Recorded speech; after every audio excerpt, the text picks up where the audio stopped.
This is Food for Thought with Deborah Walker. Today on Food for Thought, I have Max Tuck, aka the Raw Food Scientist, Hippocrates Health Educator and author of The Whole Body Solution. A brilliant book, I have to say, that I've just finished reading. Welcome, Max, to Food for Thought. Hello, good morning.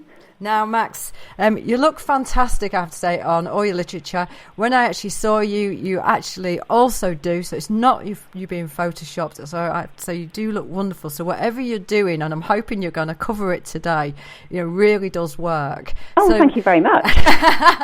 Just tell me about your journey to raw food, the raw food diet, because I understand you're actually trained in veterinary medicine. Yes, I am. So you'd think I'm dealing with the wrong species, really, when I'm talking about humans. But it all started a number of years ago now, back in 1990, when the medical profession actually wrote me off. They didn't really know what to do with me because I had the joyous situation where I was afflicted with chronic fatigue and Epstein-Barr virus, both at the same time. And they sort of scratched their heads and said, well, you're a vet, you know about medical stuff, you've got viruses and your mitochondria have kind of disintegrated, and as you know, you've lost a vast amount of muscle mass. I weighed a lot less than I do now. I'm kind of normal weight now for my height, but at that time I had quite severe muscle wastage as well, so I wasn't in a good situation. And they said, well, as you know, we can't actually medicate for viruses, so you'll just have to go away and accept that you're going to have a shortened and compromised life. And to be perfectly honest, I didn't really like the sound of that. And being quite a stubborn person, I thought, right, okay, I'm going to show you guys. If somebody tells me that I can't do something, then I'm the sort of personality, unfortunately, that has to try and prove them wrong. So that was where it all began, and I was in a bit of a mess. I was very underweight. I had no energy. I would work or try to work 12 hours a day, and the rest of the time I would be asleep. And each day I would get up and feel worse than I had the day before. So I felt that something had to be done. So I took a couple of weeks off work and started to research. Now, as we all know, back in 1990, there wasn't an internet, and we have access to so much more information now, don't we, than we ever have in the past. And the internet is a wonderful thing, but back then, it was really just a question of finding out information as and where I could. So my starting point, surprisingly, was in the supermarket, and I saw a magazine that was entitled Health and Fitness, and I thought, that's interesting. Those are two things that I used to have, because as a child I was always very active and I was an athlete as a child and a gymnast. So I decided that I would invest £2 or whatever it was that the magazine cost back then and read it, which I did. And that was the starting point, because in that magazine I noticed that it said, eat 5 servings of fruit and veg a day for good health. So that was a bit of a trigger. It was almost as if a light switch went on. And I felt that if 5 a day was necessary, as we know now it's been upgraded, we need 7 a day. And even I feel now at this time that is still not enough for maintaining optimum health. But we'll come on to that, I'm sure, as we progress through our chat today. But back then, for me, this light bulb went on. And I felt that if it was necessary to have 5 a day for maintaining good health, I was sick. I needed to do more than that, so I decided I was going to do 20 a day. And if anybody says they've got a 20 a day habit, we don't usually think of fruit and veg as a 20 a day habit, do we? So my 20 a day habit became fruit and veg. And because as a child I'd always hated cooked vegetables, I ate them raw. And so when you're eating 20 servings of fruit and raw veg a day, there's not a lot of room for much else. So I kind of almost overnight intuitively became a high percentage raw food eater, just because I'd set myself this target of hitting 20 servings of fruit and veg per day, which might sound a bit bonkers, but it really was the start of my progression towards, firstly, curing myself, and secondly, helping to understand the true value of the food that we eat. Because there's an incredible amount of, firstly, antioxidants and then the phytonutrient. Absolutely, yes. And that fundamentally, that's what you're doing. You are alkalizing your body, aren't Definitely, you? Yes. Well, I didn't get it right straight away, and having trained at the Hippocrates Institute and having now the benefit of 24 years of experience behind me in how food can act as our medicine, I know now that back then I was eating far too much fruit for my bodily needs, and as a result of that, I had a couple of little issues, such as some of the enamel came off my teeth, which is a common issue when people overeat fruit, particularly the more acidic fruits. So we learn as we go, and fortunately for us now, we know that there is a very good system by which everybody can get the benefits of this way of eating without running into the pitfalls that I actually experienced when I first started experimenting all those years ago.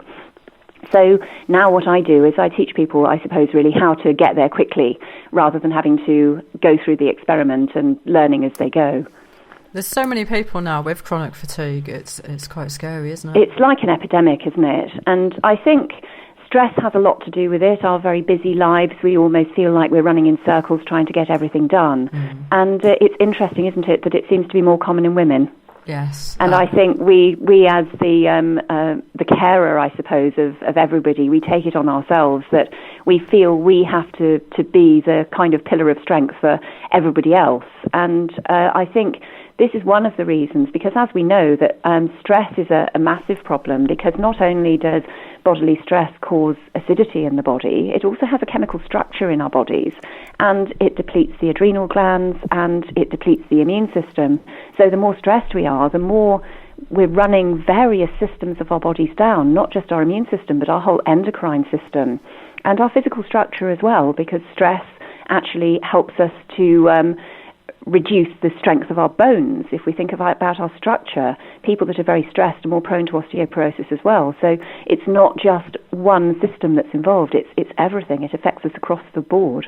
And this is what people don't realise, isn't it? Because when people will say that I'm not stressed, actually there's, I see the fact that they've almost gained a tolerance level, a bit like smoking cigarettes over a period of time. And so, in effect, they're not experiencing it anymore, but they are experiencing the dashboard of symptoms, as I would say. The lights are coming on the car, but actually exactly. They're not accepting them. Yes, and as we know, a certain amount of stress, it's known as EU stress, is necessary. Otherwise, we don't actually function at our best. But it's the chronic, low-grade but persistent stress that is the main difficulty that we're all facing now.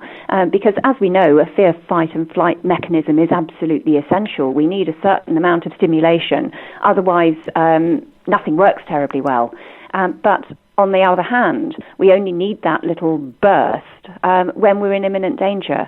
But the body seems to just be running that system down, unfortunately, and we almost seem to be in chronic danger when the only danger is almost self-created, isn't it?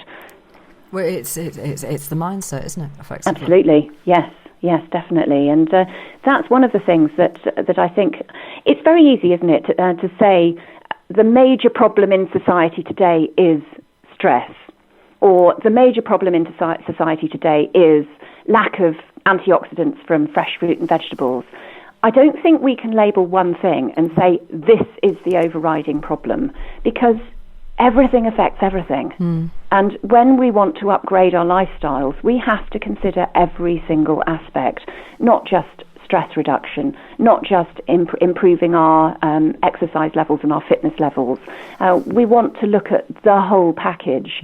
And that, to me, is very important. I don't think we can ever just focus on one thing. And so in the Whole Body Solution, what I write about is, in addition to talking about each of our bodily systems, the 9 of them, I also talk about how to put it all together and really what we need to be thinking about to optimize every aspect of our lifestyle and our well-being. And it is about that holistic approach across lifestyle, because I call it's about what you eat, drink and think. Yes. And for me, it has to encompass all of those arenas for you to experience optimal health. Because and I know this from experience years ago, and you may have experienced this yourself, but you can have health on a plate, but if you don't have the right hydration levels, and if you are not actually thinking the right things and thinking positively, it can absolutely undermine everything that you're doing on that plate. It really does. It really does. And when we're talking about the pillars of health, if you like, there are several of them. Food is one of them. But as you've mentioned, hydration is very important, and mindset is incredibly important. Physical fitness, exercise is really important as well, and rest and sleep and all of those things that we chronically abuse. I don't know about you. When did you last get 8 hours of sleep? Because I know busy women like ourselves, that's the one thing that sometimes goes first, isn't it? We take incredible care to make sure that we're eating really well, and also that we're doing all the right things with regard to exercise. And we've usually got a very positive mindset. But if that's submission to the to our editors, or if that submission to, for example, my publisher recently isn't done, you stay up till 2 or 3 in the morning and do it, and then you still get up at 7 to carry on your regular day. So I think sleep is the one thing that's really abused by a lot of us. And although we don't want to stay in bed for 12 hours a day, because that in itself can be detrimental, we do need to make sure that we're adequately rested so that we can continue to be superwomen during the day. I absolutely agree. I believe sleeping has almost become like an extreme sport. It's something that people catch up with at the weekend. That's right. Yeah, I know, and I think I can't remember where I heard it, but I think, wasn't it Arnold Schwarzenegger who famously said something along the lines of sleep faster. You have to sleep faster so that you can cram more in. That's such a great idea. But you're absolutely right. The rest and recuperation of the body is absolutely vital. For me, they fall into different arenas, the relaxation, rest and recuperation. And I make my clients actually think about them very separately, because otherwise they see rest, relaxation and recuperation as that 6 hours of sleep that they're attempting to get. Yes, and it's not enough. We have to spread it across the board. So, for example, during the waking period, if we can set aside 20 minutes for meditation, that would be really beneficial for the brain function and for the whole stress system. And likewise, for me, I'm not good at sitting still meditating for 20 minutes. I run. Running is my meditation. So whilst it's physically challenging for the body, mentally it's brilliant for me, because I just completely switch off and think about wonderful things. Not everybody can do that. So some people would need to take a yoga class, or some people genuinely would need to sit in silence for 20 to 30 minutes to calm the brain and to stimulate the appropriate side of the nervous system. But it varies for different people. And I know that one of my clients, for example, loves surfing. That's his meditation. So we're all different. So I think it's very important not to generalize and say across the board for somebody, you need to do this, because then that will help with X, Y, and Z. What we really do need to do is look at our clients in an individual way and say, right, what works best for you? Does sitting still and calming the mind with relaxing music work best? Or would that irritate you, and would you rather go and hit a punch bag or something? I think you're right, though. The approach has to be tailored, because as soon as I hear somebody refer back to what I'm working with them on as a regime, I actually know the language is telling me that they're actually not enjoying it. And so for me, it's really important. Like years ago, I used to kickbox, and I started back at it. I absolutely hated it. I discovered dancing. That's now my exercise of choice. Right. I absolutely adore it. You know, I will do 4 or 5 hours of dancing and not think twice about it. Mind you, I will the next morning. Your legs will tell you. But this is where, for me, I started to understand how absolutely everything has to be tailored to actually the enjoyment factor in your life as well. Yes, definitely. And I went to a lecture years ago, actually, from a fitness instructor, and he was one of the top gymnastic coaches in the States. And I'll never forget the slide that he put up in his PowerPoint presentation. And it said, what is the best form of exercise? And people were sticking their hands up saying running, gymnastics, walking. And then the next slide, he left us to debate this for a little while. And then the next slide that came up was the one that you'll do. So it's no good saying to somebody that hates running, you've got to run because that's the best form of exercise. They may prefer swimming. They might prefer dancing, as you say. So everybody's different. And I think as long as we all need to do exercise, but it's just that really important factor of finding something that we enjoy that we're going to stick with. Because if you don't enjoy it, you're not going to do it, are you? Yeah. And it's the same with diet, though, isn't it? Absolutely, yes. So we've got to find, I suppose, initially compromises. If we're taking the average person with the average diet, we have to make sure that they're going to enjoy eating in a different way and that we introduce things gradually, unless, of course, that person has an overwhelming health challenge that needs to be dealt with very, very quickly. I think for the average person that just wants to make improvements over a period of time and clean up their act, I suppose, so to speak, then we have to work within what's comfortable, but challenge the comfort zone. By all means, push it a little bit, but think about upgrading so that it doesn't feel too uncomfortable too quickly, and then the person is going to think, oh, I can't be bothered with all of this. It's so important to tailor it to the individual and tailor it not only to what's going to work for them, but also what's going to work for their mindset.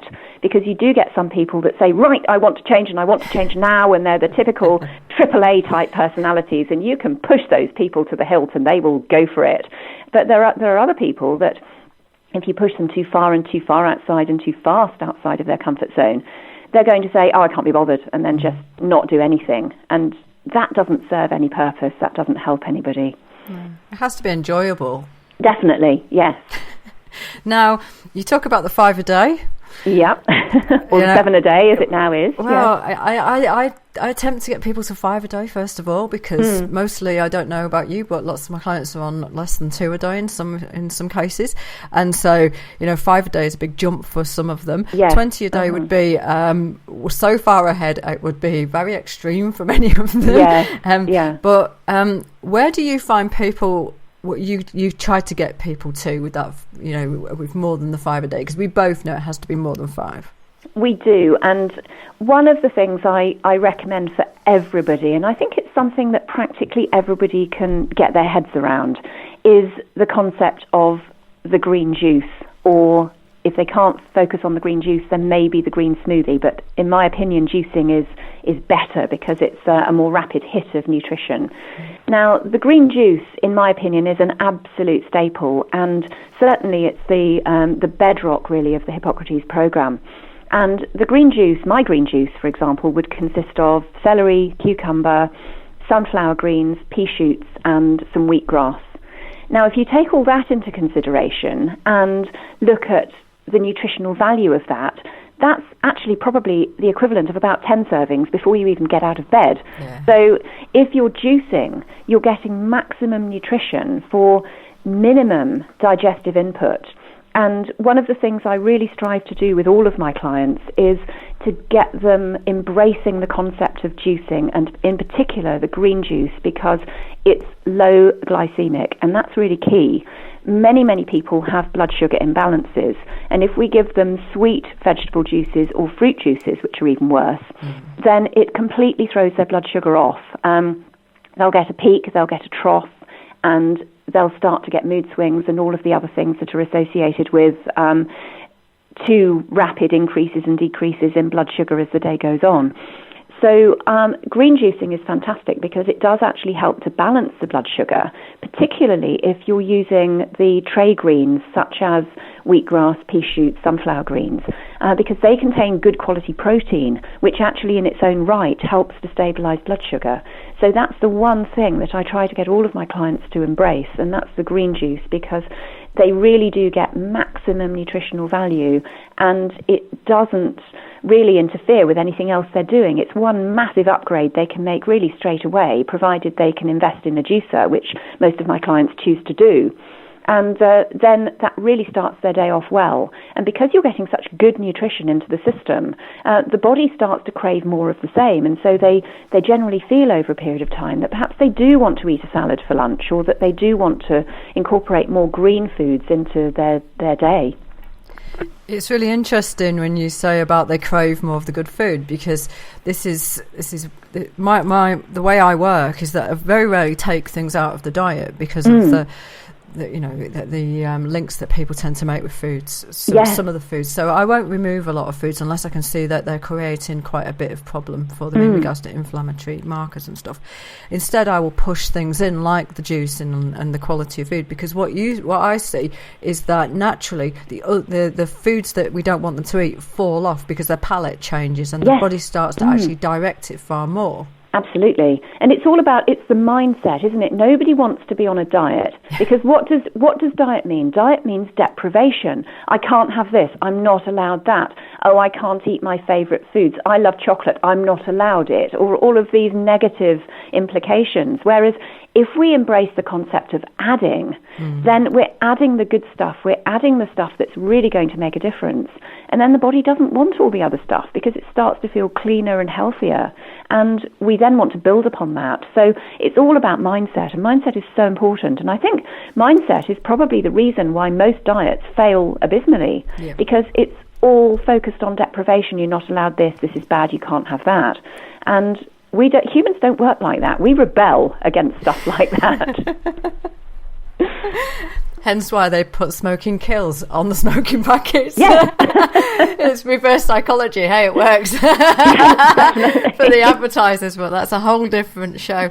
But what you talk about there is willpower, and actually willpower for me is shown over and over again. You can see how big the dietary industry is in regard, because a lot of it is set up on willpower. Keep doing the same things with the same types of food, just eat smaller portions. Yeah. And actually it doesn't drive the body to make better choices, whereas when you're doing things like the green juices and pushing the nutrients in, it starts to feed the brain in the way that it actually needs to, doesn't it? And it helps it to make the choices. Yes, and that's so important, because I think of all of our organs, the brain is probably the most undernourished of all, because we know that when we think about a brain, what is a brain? Well, of course, it's the centre of everything, isn't it? The brain controls everything, but it's mostly water. It's got a high fat content, and the rest of it is cellular material. And so when we start to feed the brain properly, dehydration, if you're just dehydrated, it can massively impact how well you think. So it's really important to consider our hydration levels to make our brain work properly. Blood glucose stabilization is also absolutely key for brain function. And one of the fascinating things that I unveiled when I was researching for my book was that, I don't know if you're aware of this, but 80% of violent crime actually takes place when the perpetrator is hypoglycemic, in other words, has a low blood sugar. And if we are able to teach people how to stabilize their blood sugar during the day, then that actually enables them to have better thought patterns and then choose things that serve them rather than things that are to everybody's detriment. So that's so important. And then we have to think about fat. Fat's almost become the dirty word, hasn't it? And certainly back in the 70s, when there was this, who's the baddie? Is fat the baddie or is sugar the baddie? And sugar turned out to be not the baddie, because otherwise the sugar industry might have got a little bit upset. So fat was demonized, wasn't it? But the brain is made of fat, and if we don't have a certain amount of appropriate type of fat that's given from healthy food, then the brain can't work properly because it hasn't got the right fuel and it hasn't got the right building blocks to make more of itself. So fat is essential for brain function, and we're hearing now, finally, that it's important that we have adequate omega-3s and that we need the right ratio between omega-3s and omega-6s. And some people, fortunately, are also now starting to even talk about omega-9s, which are important. So we're starting to hear that maybe fat is not the baddie after all, but it just has to be the right type of fat.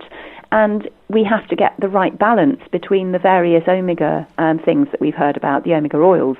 And the other interesting thing is that most people tend to think, when you hear about omega-3s, we all tend to think about fish, don't we?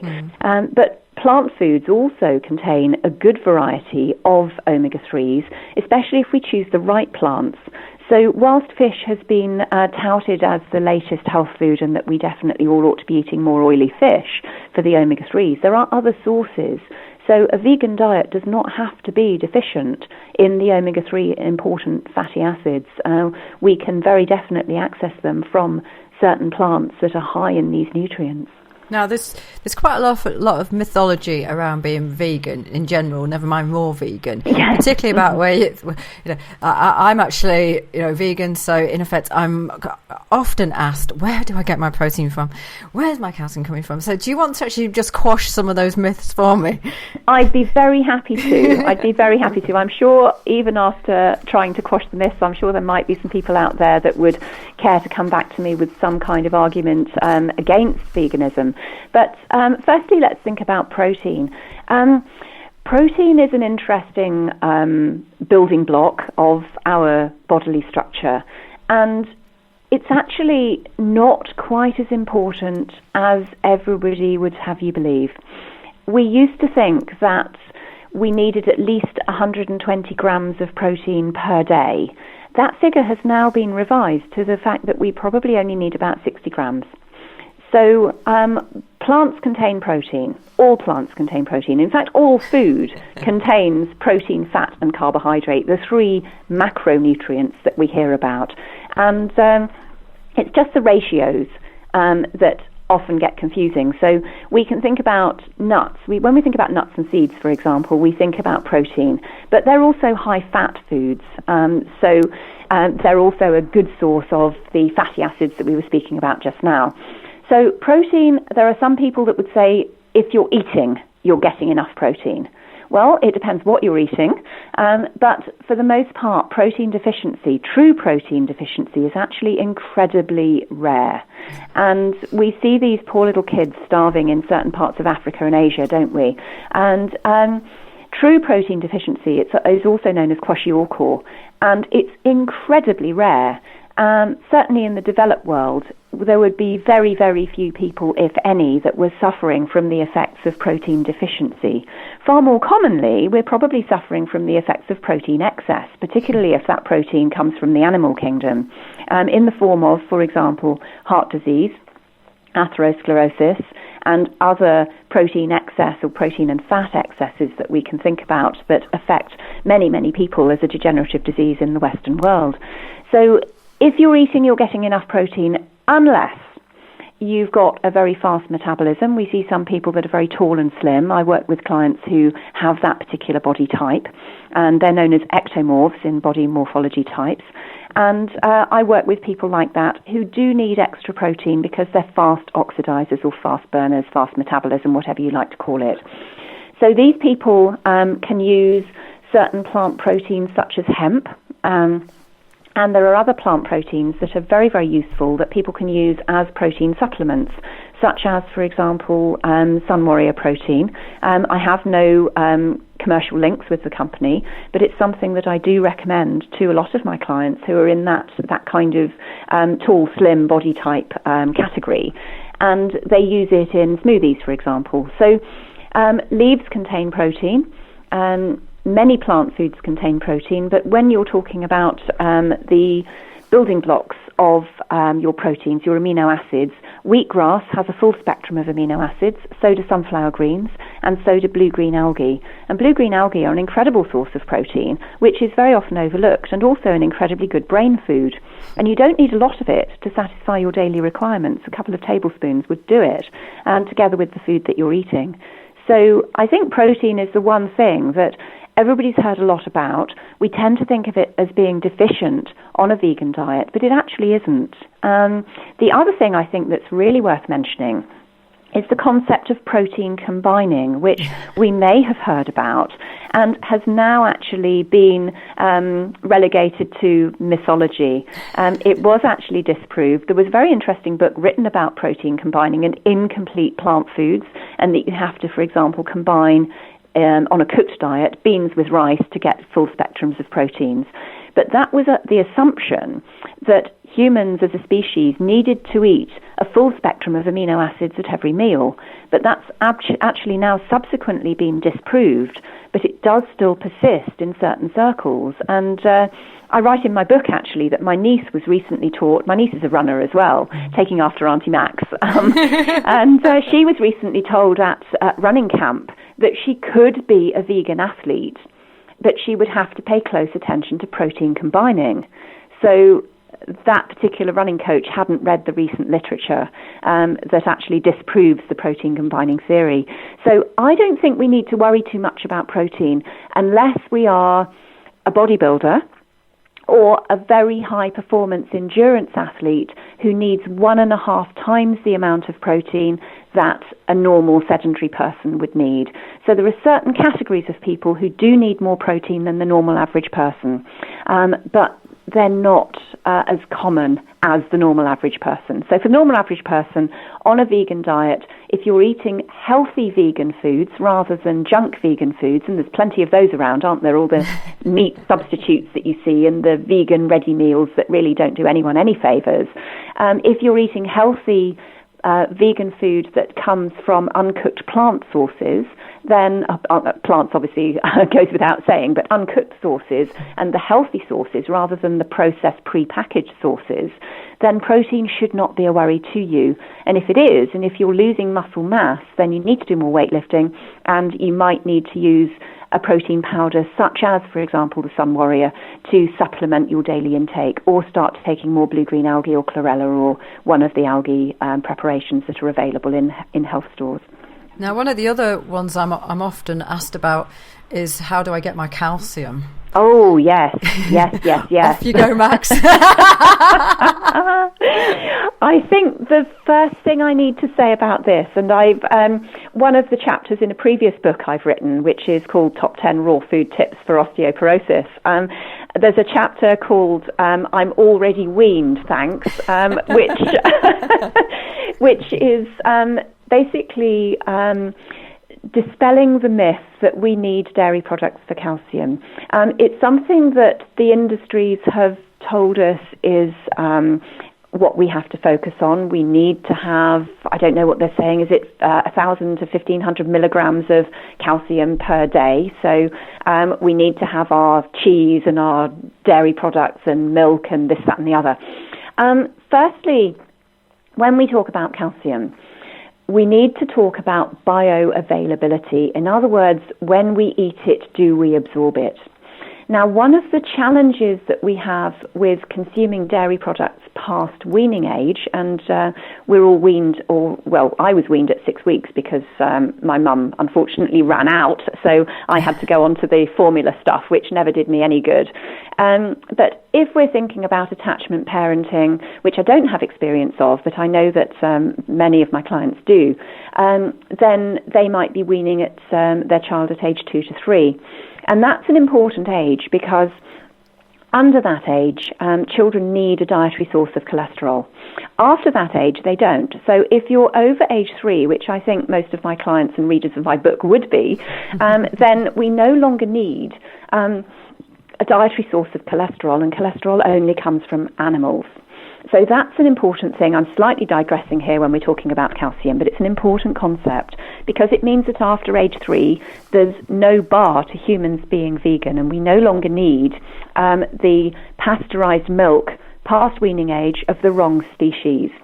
So where I'm going with this is that when we're thinking about bioavailability, in other words, how well we absorb calcium or any other mineral, vitamin or whatever from our food, we have to think about, do we absorb it properly? When we eat it, does it get into the bloodstream and does it make measurable differences?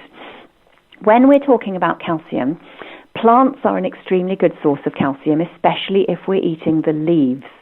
Now, there are certain compounds in plants, such as oxalates, which spinach contains quite a lot of, that reduce the bioavailability of minerals such as calcium.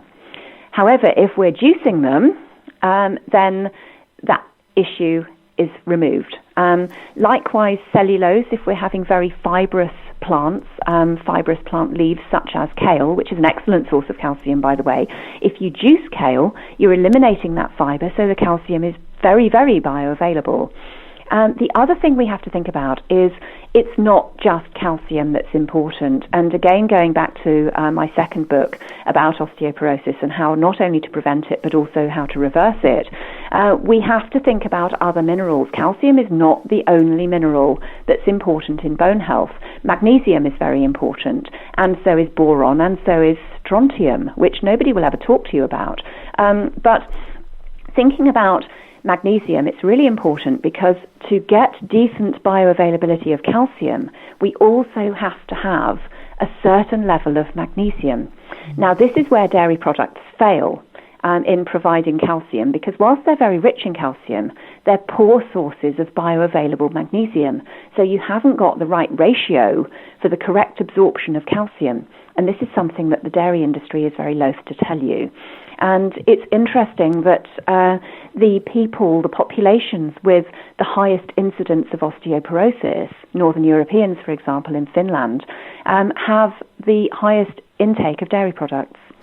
And countries which have a very low intake of dairy products, such as Japan and other Far Eastern countries, have very low incidence of osteoporosis, even though we tend to think of the Japanese and the Southeast Asians as being of very slight stature. They're very small, slim people. And so that should, in theory, put them into an osteoporosis risk group, because small, slim people tend to have a higher incidence. But they do not. They don't have a high incidence of it. Now, there will be other factors involved. Vitamin D is very important. Vitamin K2 is very important. So we cannot just focus on calcium. But it's the one mineral that we've all heard about, and that we've all heard about the importance to bone health.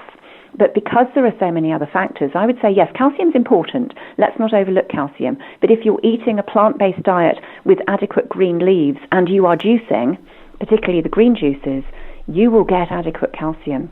The one final point that I'd like to make before we leave the subject of calcium, which I don't want to bore people, but calcium is also important not only from our absorption, but also on how quickly we lose it. And if we have a diet that is heavily meat-based, then we have a high intake of phosphorus. And that actually triggers loss of calcium via the urine. And high meat-based diets induce a medical condition called hypercalciuria, which basically means high levels of calcium excreted in the urine. And so the rate at which we lose calcium is just as important as the rate at which we take it in and absorb it. So what we want to do is, yes, we want to have a plant-based diet to access good levels of calcium, and tahini, a sesame paste, is a very good source of calcium, as well as your dark green leafy vegetables. We also want to minimize loss, because what's the point in taking lots of lovely stuff in if we're only going to lose it? So it's very important from that respect, if we have concern about our bone density, that we opt for a plant-based diet rather than an animal-based diet, because an animal-based diet actually stimulates calcium loss from the bones. And that is the very opposite of what we want to achieve if we're after good bone health. So anyway, rant over. It's interesting that you're talking about the osteoporosis side of things, because when I have clients who come with that picture, generally when I've done their case history, it shows high stress, high sugar, absolutely, very few vegetables, and high caffeine. Very, very important. And yes, it's not just all about calcium. Calcium is important, but there are 9 other reasons for bone loss.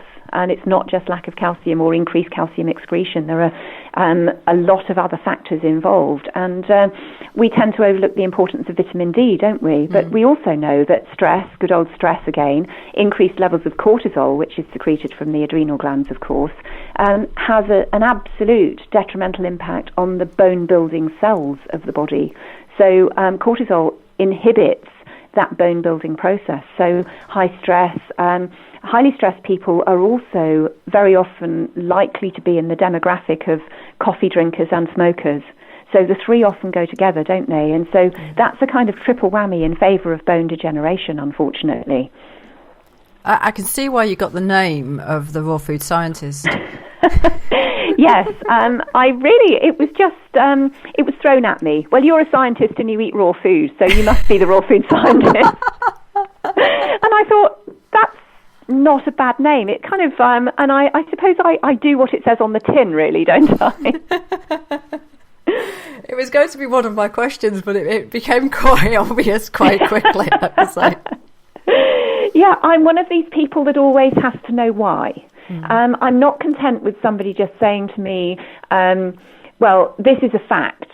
I'll want to look into it and see why it's a fact, and I'll want to see and read that scientific paper that demonstrates why somebody has come to this conclusion. So I do spend a certain amount of my day reading scientific papers, and scientific papers are interesting as far as I'm concerned, but they're not exactly bedtime reading. And I don't read as many scientific papers as, for example, Brian Clement and Anna Maria Clement of the Hippocrates Institute. They spend, I think, about 25 hours a week reading scientific papers, and I think for them it is indeed their bedtime reading. I don't go that far, but it's one of the reasons that I'm so impressed with the Hippocrates Institute, because what they do is they research the latest beneficial things that they can add into their program. And if anything is found to be not working, then they don't sit on their laurels and they'll eliminate it. So they're constantly upgrading and revising and constantly reading and constantly enhancing their knowledge. And that's something that I always aspire to do myself, because whilst we know that there are certain things that are probably not going to change in their recommendations, such as, for example, the 5 or 7 fruit and veg a day for good health. We know that fruit and veg is good for us. We know that we have to eat a certain amount per day. We know that processed junk food is bad for us. And I don't think these things are going to change over time. But what does change is certain things that are a little more subtle, aren't they? That, for example, we upgrade our knowledge. We find that there's certain fruit that are better for you than certain other fruits, such as a lot of emphasis now on the berries with some of the polyphenols and resveratrol, for example, that these antioxidants that are being isolated from the dark-coloured berries and grapes that we know are important for cardiovascular health, for example. So knowledge such as that's coming through all the time, we can always add into the armoury and shift our eating habits more towards the low glycemic berries, for example, as our fruit sources. And likewise in the vegetable kingdom, we know that there are certain foods, for example, the sprouted foods, that are much better for us than standard vegetables. So, for example, we've got broccoli, which is, we know, very good for us. But who knew, for example, that broccoli sprouts contain up to 30 times the amount of sulforaphane, which is a phytonutrient that is important for the prevention of breast cancer? Who knew that broccoli sprouts had 30 times that beneficial nutrient in them? And that's just one nutrient. There are many thousands of these nutrients that we're constantly finding out about on a daily basis. So I think nutrition, that's what excites me about it. It's a very dynamic discipline, because we're always finding out things in our food, particularly plants, that we're finding that are extremely good for us. And all we have to do is just make those tweaks and upgrade and just add, for example, more of the sprouted foods to our diet. And that in itself can make a tremendous difference to the level of health that we experience. Do you want to just cover off some of the sprouted foods in a bit more detail? Because yes, they can be incredibly powerful for the body. They're really powerful. And when I give lectures on sprouting, I like to tell people about the 6 categories of sprouted food. So just very briefly, category 1 would be those large things that you grow in soil. So, for example, sunflower greens, pea shoots and wheatgrass. And you'll find those growing on a rack outside my house and also indoors in people's flats that follow this program that don't have any outdoor space for gardening. And they're very easy to grow, and they're a complete spectrum of amino acids, and they have large amounts of chlorophyll, which is really important from the point of view of detoxification and magnesium content. So magnesium's great because it's a stress mineral. People that are stressed need more magnesium, so eat your greens is the answer to that, and juice them as well, and then you'll get lots of lovely magnesium flooding into your cells. In addition to that, so that's the large tray greens, they're category 1. Category 2 would be the small leafy green sprouts, they don't have as much chlorophyll. These would be the little things that the small seeds, the small grains that you can grow on your windowsill, such as alfalfa, broccoli sprouts that I mentioned just now, and red clover sprouts, for example. So the little ones that are about sort of 2 centimetres high and have a couple of small green leaves at the top. So they're grown without soil and just in a sprouting jar, and they can be grown on the windowsill within a few days. And brilliant power pack of nutrition, very easy to digest, and I recommend everybody embrace the concept of the small green leafy sprouts. Mm-hmm. The third category is the grain sprouts. So these would be, for example, the small, higher protein grains such as quinoa and amaranth and teff. And they grow very easily again in a sprouting jar.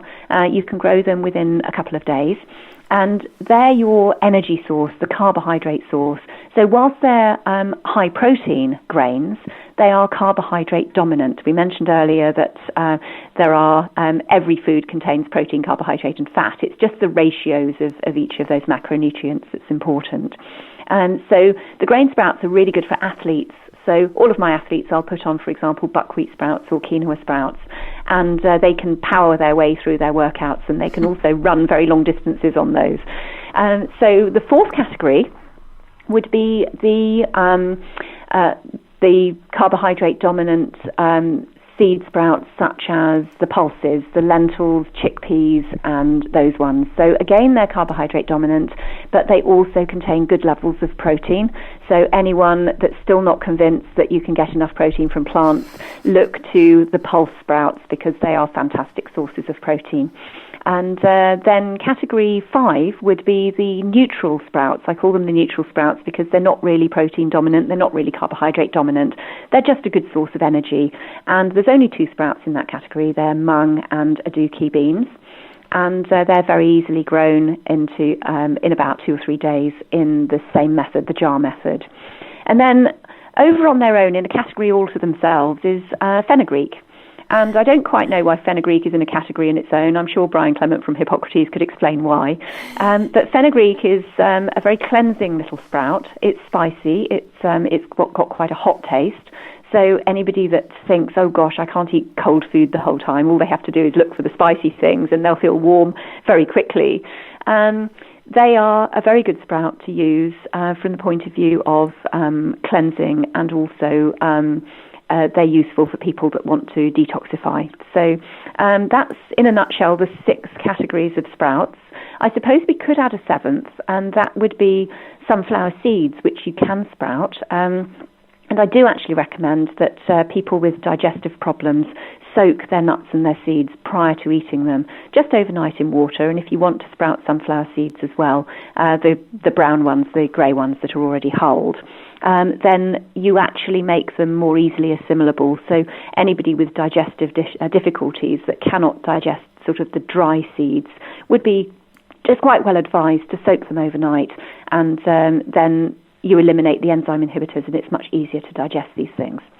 So there we have it, in a nutshell, sprouting. And later this year I'm actually going to produce a DVD about sprouting, but it hasn't got off the ground just yet because I've been a little bit too busy with the Whole Body Solution launch and the promotion of that. But it's all to come. And is it going to be in that much detail that you've just gone through there?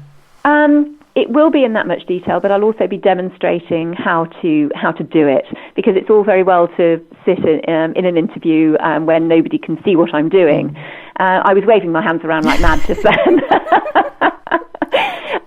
But it's another thing. I think if you show somebody how to do something, then it really sticks, and you'll really find that you're likely to do it. So I really didn't get into sprouting until I went to a sprouting demonstration.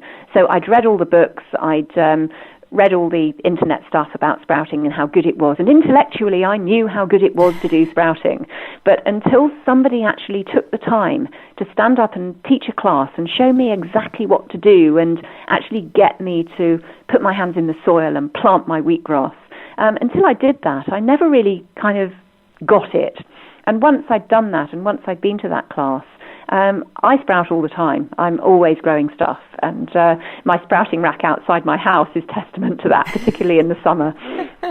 So it's a very cheap way of getting a great spectrum of nutrients. And I think one of the issues for a lot of people is that eating in this way is perceived to be expensive. And yes, it can be, particularly if you get bogged down with superfoods and all of these things that we think we need. But it's actually possible to do this on a really small budget, particularly if you get into sprouting, because sprouts, the seed actually costs very little. A sprouting jar costs very little. Most people have enough kitchen space that they can stick a couple of sprouting jars in it, and you can get excellent quality nutrition for pennies per day. And I think anybody that's on a budget really does need to get sprouting, because they'll save themselves a lot of money and increase their health profile at the same time. It's really interesting that you talk about the expense side of things, because it is one of the things that people do come back at me with. And yet I know from personal experience that the sprouted side of the foods can cost you, like you say, pence. And, my salads every day cost me very, very little money, partly because I use the beds outside my house to grow spinach and things like this, so it's always on the go. Yeah. But also, the sprouted seeds, a jar of that is next to nothing, and the nutrition behind it is phenomenal. Yes, and it fills you up as well, doesn't it? I challenge anyone to be hungry after they've had a large bowl of mung shoots with a sauce of their choice on it. That is a filling meal, and it's not just for yoga doing girls. It's athletes food. I've got athletes on this. So if there's any men listening that think they still need their meat, they they may want to reconsider. And it is macho to eat sprouts. It's not wishy-washy stuff. It's good, solid nutrition, and plenty of macho boys that I know eat this stuff. So don't poo-poo it, you guys. It's really great nutrition. Real men eat sprouts. Real men eat sprouts. Away to our hearts. Yeah, it's man food. It definitely is man food. I've got to convince my other half. Anyway, so what I'd like to know is just what foods that are thought of as healthy in our society do you consider to be not as healthy as they are made out to be? Oh, where do I start? Well, firstly, I have mentioned fish. Now, fish is a difficult one because, yes, it does contain some useful nutrients, and it's hard for me as a vegan to say that fish contains some useful nutrients, but it does. We cannot just go about meat bashing, can we? We've got to admit that if our fish were produced in a clean environment with no pollution, fish could be a healthy food if eaten in small quantities, infrequently. However, I think the main problem with fish is that although it does contain some beneficial essential fats, as we've previously discussed, it is animal protein, and we know that animal protein is linked to degenerative diseases such as cardiovascular disease. But the other challenge with it is that it's highly contaminated because it's grown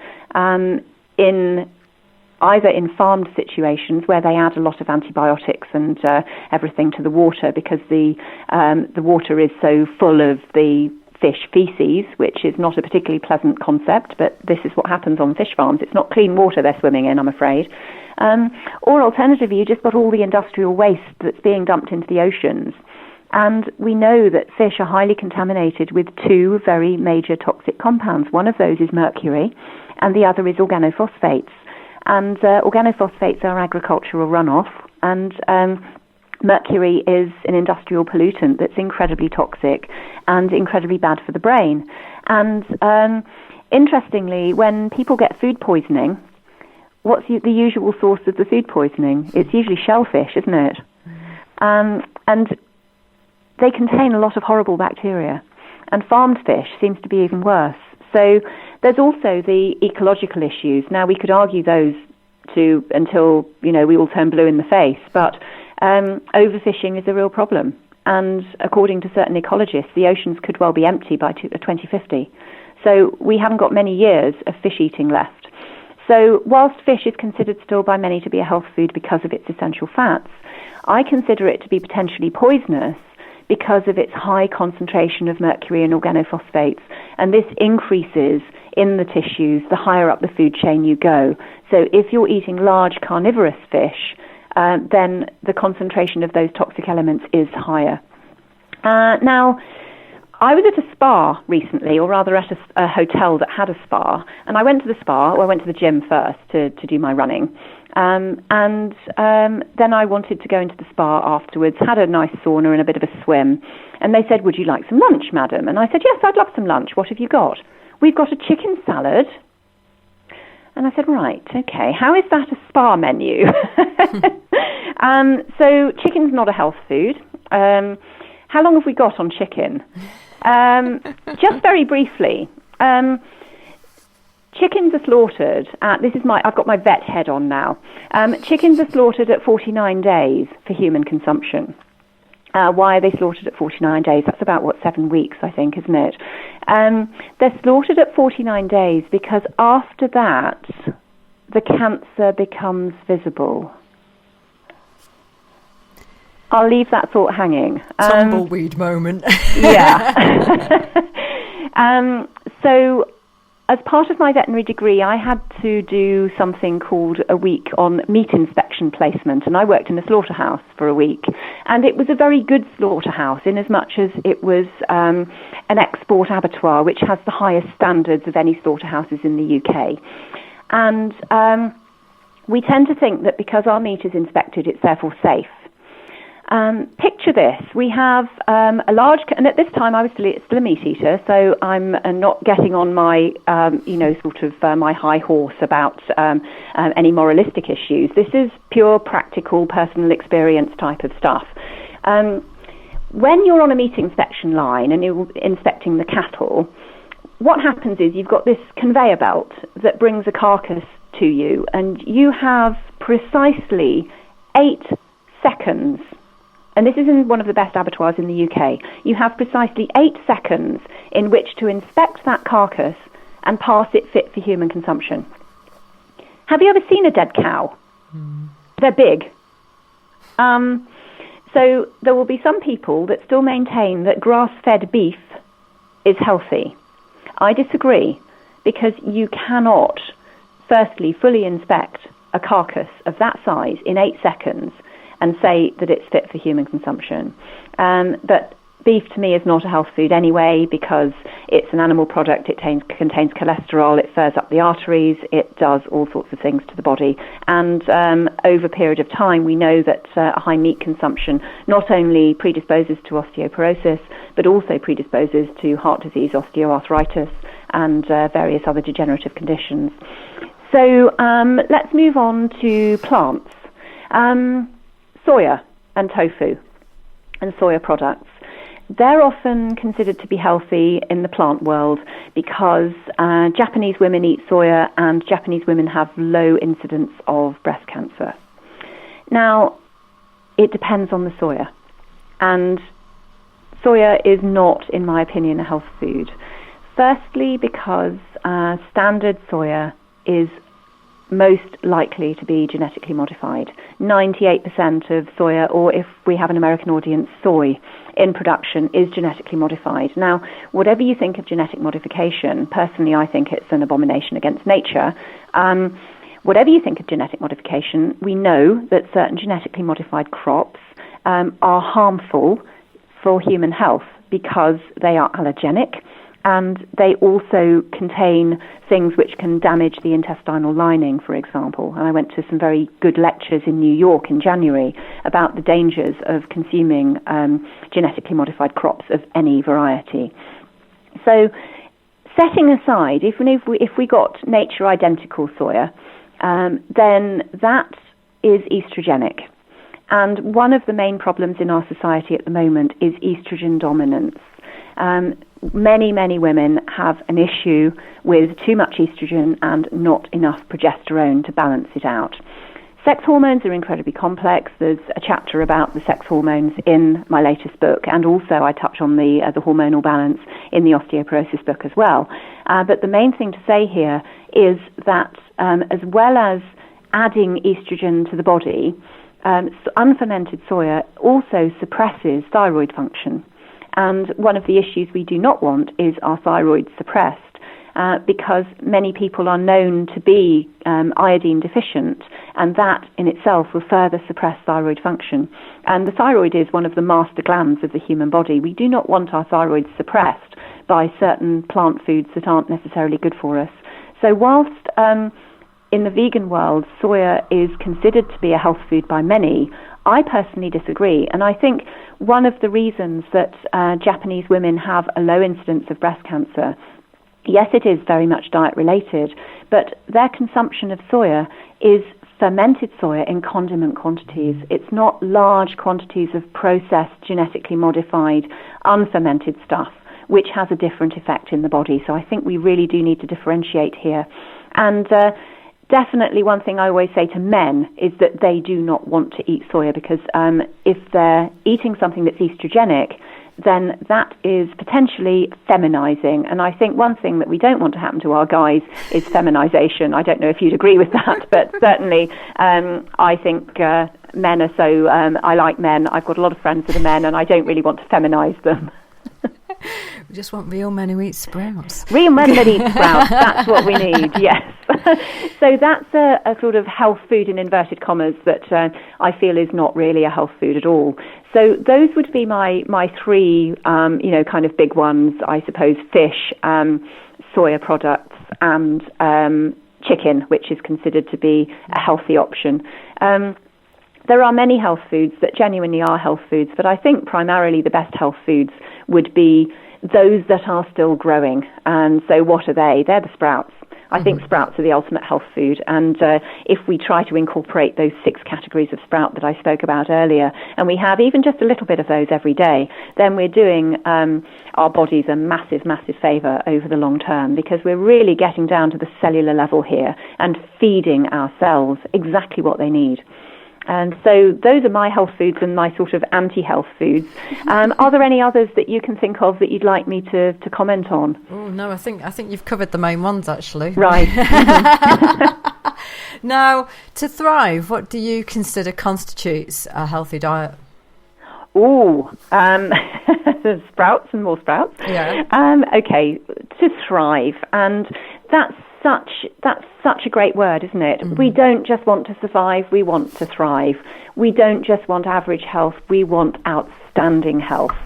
And I think it's actually quite simple on a dietary level to achieve outstanding health in a relatively short space of time. Incorporate juicing. Juicing is fantastic, not only from its nutritional perspective, but also from its hydration perspective. It really will hydrate us at a cellular level. And green juice, if we combine it with, say, coconut water, is probably one of the best ways of hydrating ourselves that we could imagine, and it's way better than any sports drink. So if you want a great sports drink, then green juice and coconut water, and you cannot go wrong. So secondly, we need to think about feeding ourselves at a cellular level, and living food is the thing that does that best, because not only does it have all of the micronutrients as well as the macronutrients that we need, but it also has something called electromagnetic frequency. Now, this is where we get down to sort of quantum energy and physics stuff, which physics, I will confess, was never my strongest point when I was at school or university. But on a physics level, the electromagnetic potential of our food has a value. And it's not something that very many people talk about. But fundamentally, cellular energy is going to be electromagnetic, because when we have a very healthy, vibrant cell, we've got our acidic nucleus and our alkaline cytoplasm. And the greater the difference between the pHs of the nucleus and the cytoplasm, the greater the electrical potential of that cell, and therefore the greater the health of that cell. And this isn't just woo-woo stuff that I made up about, something that is intangible. This has actually been measured, and it's been measured by people in various universities and various medical schools in Europe and throughout the world.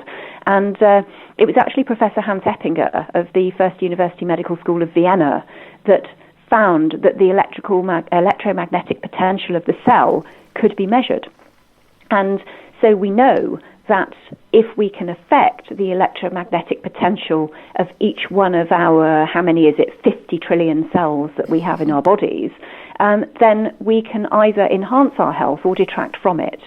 So if we're thinking about absolutely thriving here in the 21st century and not just accepting average health, but optimal health, then we really do need to focus on the foods that allow the maximum generation of electromagnetic potential at the cellular level. And funnily enough, green foods and sprouts are those which seem to generate the best electromagnetic potential at a cellular level. So we're back to the sprouts again.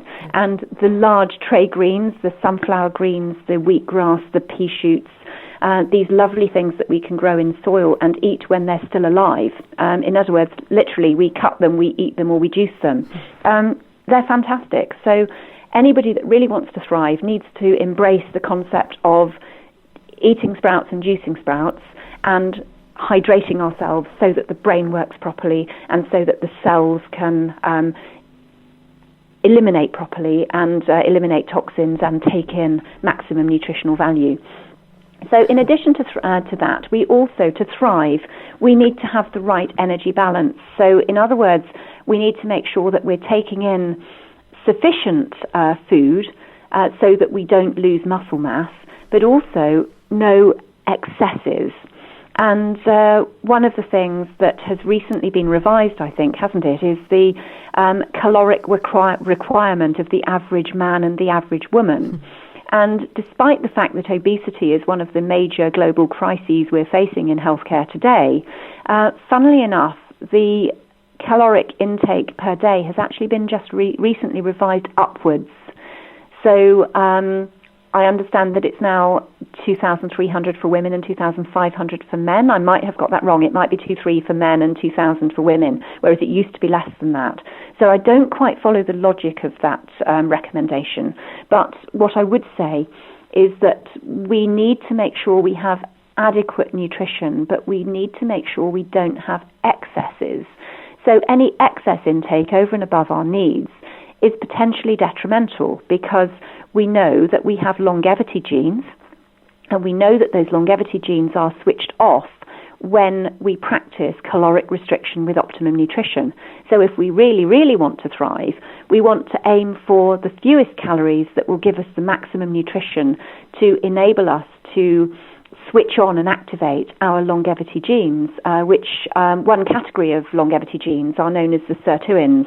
And there are many different types of sirtuin gene, and we can activate them through the food that we eat. So if we focus on low-calorie but incredibly nutritionally dense food, we'll actually activate those longevity genes, and when we do that, we will really feel fantastic. So from a scientific basis, there's a lot we can do when we're thinking about thriving. But I think also we need, yes, I've spoken about a few foods that will allow us to thrive, but we also need to think about the whole picture. We can never just focus on food. So again, it's the human interaction that we have with other people. It's how we relate to ourselves and our community. It's the positive thoughts. It's the rest, relaxation, detoxification, elimination of stress, and exercise and generally having a good time. Because if we do all of that, then we really will thrive. Max, it's been phenomenal having you on today. This has been a really brilliant interview, I have to say. Thanks for coming on Food for Thought. It's been really good talking to you, and I hope that it's been useful, and I hope everybody's enjoyed listening to our conversation. How do people get in contact with you? Because you do quite a lot of speaking, you do the consultations, and how do they find your book? Right, well, the book is available in bookstores. It's also available on Amazon. It's available on Amazon Kindle as well. So you can look for it on Amazon. In the UK, it's for sale through specialist bookshops. It's published by Hammersmith Health Books, and so you'll find it anywhere that Hammersmith Health Books are sold. But the easiest way to get the latest book, The Whole Body Solution, is online at Amazon or any other book supplier. My website, which is www.therawfoodscientist.com, you can find links to the new book there. You can also find my 2 other books, one of which is on fasting, the other one is on bone health. They're for sale via my website. And the osteoporosis book is also on Amazon Kindle, so you can find it there for those people that like their technology.